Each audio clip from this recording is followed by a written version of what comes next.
2004년 이명박 정부는 4대강 살리기 사업을 국가 핵심 프로젝트로 발표했습니다. 총 22조 원의 예산이 투입된 이 사업은 한강, 낙동강, 영산강의 홍수 조절과 수질 개선을 목표로 했습니다. 정부는 녹색 성장이라는 슬로건 아래 강을 둘러싼 경제 활성화와 일자리 창출을 강조하며 대대적으로 홍보했습니다.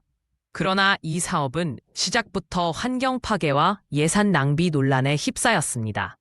사업 발표 직후 환경단체와 학계에서는 강력한 반발이 일었습니다. 한국환경정책평가연구원은 4대강 콘크리트화로 인한 생태계 파괴가 불가피하다고 경고했습니다. 특히 136km에 달하는 자연하천을 인공수로로 바꾸는 계획은 물순환 체계를 교란할 것이라는 지적이 쏟아졌습니다. 경제학자들은 예산의 70%가 공사비로 집행되며 실제 환경 효과는 미미할 것이라고 비판했습니다. 정부는 반대 의견을 무릅쓰고 2009년 11월 예산을 긴급 편성해 사업을 강행했습니다. 국회 예산정책처는 사업 타당성 조사가 부족하다고 지적했으나 22조 원 예산이 단 7분 만에 통과되는 초유의 사태가 발생했습니다. 야당 의원들은 국토교통부 장관이 공사계약을 먼저 체결한 뒤 예산을 통과시켰다며 부실 입찰 의혹을 제기했습니다. 이 시기 공사 계약의 78%가 무입찰로 진행됐다는 사실이 후에 밝혀졌습니다. 2010년 공사가 본격화되면서 문제점이 속출했습니다. 낙동강 구간에서는 콘크리트 보가 붕괴되는 사고가 발생했고 공사장 주변에서는 집안 침하로 인한 주민 피해가 잇따랐습니다.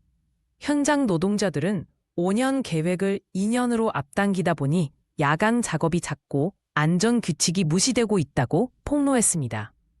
한 조사에 따르면 시공 부실로 인한 보수 공사 비용만 2,800억 원에 달하는 것으로 나타났습니다.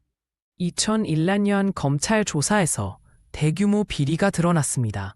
주요 건설사들이 담합을 통해 공사 단가를 30% 이상 부풀린 것으로 확인됐습니다. 특히 A사는 이명박 대통령의 형이 이사로 있던 회사와의 유착 의혹을 받았습니다.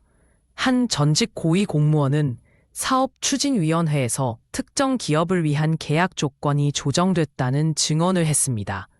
총 46개 업체가 조사 대상에 올랐고 120명이 기소되는 초대형 부패 사건으로 확대됐습니다. 2012년 완공구 실태조사에서 충격적 결과가 나왔습니다.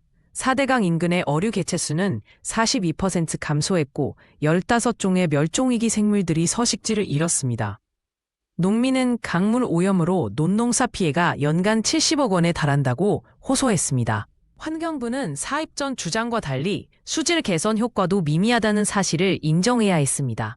2013년 감사원은 4대강 사업 총괄 효과보고서에서 사업의 전면적 실패를 공식 확인했습니다. 보고서에 따르면 예산의 34%인 7조 5천억 원이 비효율적으로 사용됐고 홍수 조절 효과는 기존 제방보다 오히려 떨어지는 것으로 나타났습니다. 심지어 16개 보 중 12개에서 구조적 결함이 발견됐습니다.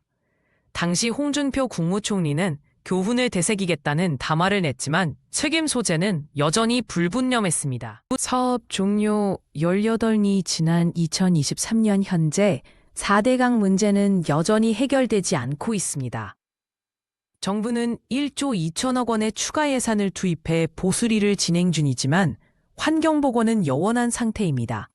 한 시민단체 관계자는 22조 원의 국민 혈세가 정치적 야망과 부패의 희생양이 됐다고 비판했습니다. 이 사업은 무분별한 개발 행정이 초래할 수 있는 최악의 사례로 기록되며 한국 현대사에서 중요한 교훈을 남겼습니다.